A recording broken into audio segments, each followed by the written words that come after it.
Well, let's have conversations this morning with former PDP governorship candidate in Lagos State. It's a totally different conversation altogether. Well, he's Abdulaziz Adediran because recently he also transited from the PDP to the APC after some fruitless attempt on that platform. You're welcome and thanks for joining us this morning, Mr. Adediran. Well, first, your first take on this whole conversation in Rivers State, what do you make of it? There are those who are afraid that given the warning from influential groups like the Jandor National Congress, that proceedings with impeachment could lead to regional instability. What is your own take, your reading of the situation there in just a few seconds? Okay, it's quite unfortunate, the scenario that is actually playing out in Rivers State for going to 2 years now, and in a democracy, I don't think we should be having such, let me call it madness, because that's the best way to put it. But again, I've looked at the whole issues, and I don't think that if they have to go through the constitutional provision that speaks to impeachment, I do not think, not minded the numbers of the lawmaker, that they have everything to impeach the governor, because it's a process. Before you can impeach a governor, you need the chief judge of the state to be on your side. And unfortunately, if what we know is anything to go by, that impeachment is dead on arrival, except, and of course, perhaps they want to use rule of force as against rule of law.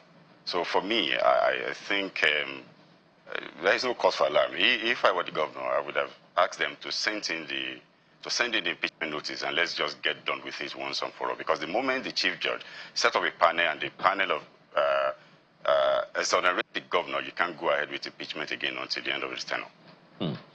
Well, quickly to the issue on hand, because we are short on time right now, Mr. Adediran.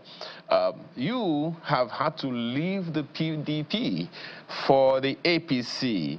Now, there are those who are asking, what does this portend for your aspiration to be governor of Lagos State? What has changed after all that you said about this same party, the APC, that you have now moved into? Okay, just like I said yesterday during my press conference, you see, the only reason upon which a political party is established in the first place is to be able to win an election and ultimately form the government thereafter. Anything short of that would just be like Oroki Social Club, like that of Lagos PDP, who is not even ready to win an election. And, you know, there is this Yoruba saying that if a woman has not tried two husbands, you would never know which is which. In APC, we have a leader, even if you're going to force his selection choices, you can be rest assured that that leader will ultimately win for his party and win for all members of the party. But in PDP, you have a leader who will, on every election cycle, ensure that the party doesn't win. And by so doing, dash the hopes of everybody, both the members, and even if he has a godson and godly son. And if you look at it, which will you go for? So the only one on the ballot, we have a lot of people, members of the party, who would benefit and the state if the party wins.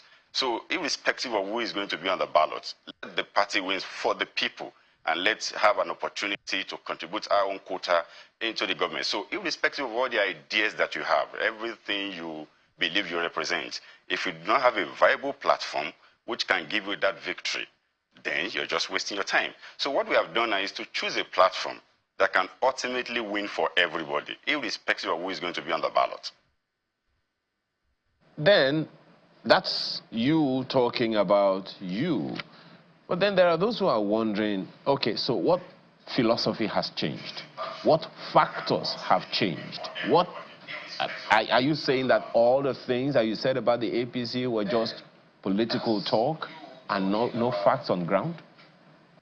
Okay, Ayo, let me answer you this way. You know, in war, all is fair, just like they say.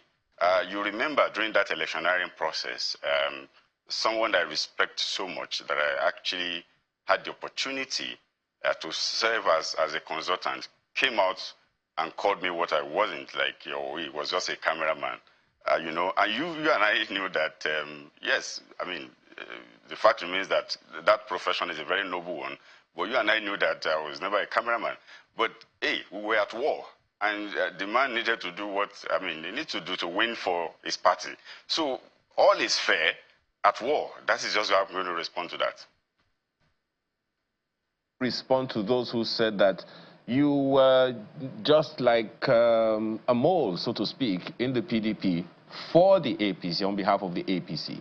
How would you respond to those who say that you are just another Daniel Bwala in the APC for the PDP in that party to frustrate the chances of the PDP, you know, making any significant milestone in the 2023 elections? Okay, if you look back and, I mean, look into our activities during the PDP, even before the PDP, where like an opposition within the APC with the Lagos for Lagos movement before we now moved into PDP. We took in a lot of energy into PDP, and we're actually in PDP to win for the party. Now, let me ask you, if you send somebody to go and destabilize what is not even stabilized in the first place, which is Lagos PDP, okay, such a person, you know, engaged in that kind of campaign that I did, were attacked, you know, about 6 times on the street of Lagos. After the electioneering process, I took on the winner of the election, who is the governor of the state today, through the tribunal to the Supreme Court, you know, presenting a fact, a very damaging fact, you know, and you're still calling such a person a mole? No. I was in PDP to win for the party, but unfortunately the party was not ready to win for itself. I will say this, 2023 election for Jandor, it was just for us to have that platform. If I hadn't gone through to PDP, there would have been a platform for me to express my can-do ability or where we are today. But we needed a platform. That was how we needed to move and speak to the entire world about our can-do ability, that yes, we can. We have all it takes to also govern this state. But hey, it went the way it is, and we waited for 2 good years thinking that the party at national level will right those wrongs by the leader of the party in Lagos, who came out openly and said, don't vote for my party because of these reasons. And we waited for 2 years to see if they're going to set up a disciplinary committee and right those wrongs. But what did we see? The same man was appointed as vice chairman of the disciplinary committee to discipline who? The people that work for the party? No, it's about time you leave such an Oroke social club and go to a political party who can ultimately win for everybody that you call your followers. Clearly, you haven't forgotten that song of the 70s by Haruna Ishola, but we'll talk about that some other time. Thank you so much for your time this morning, Mr. Adedino. Clearly, we are totally out of time, but I've loved to take you on some other issues. Hopefully next time we'll have you in the studio with us. Abdulaziz Oladino, thank you so much for your time this morning. We appreciate the time you've taken to talk to us.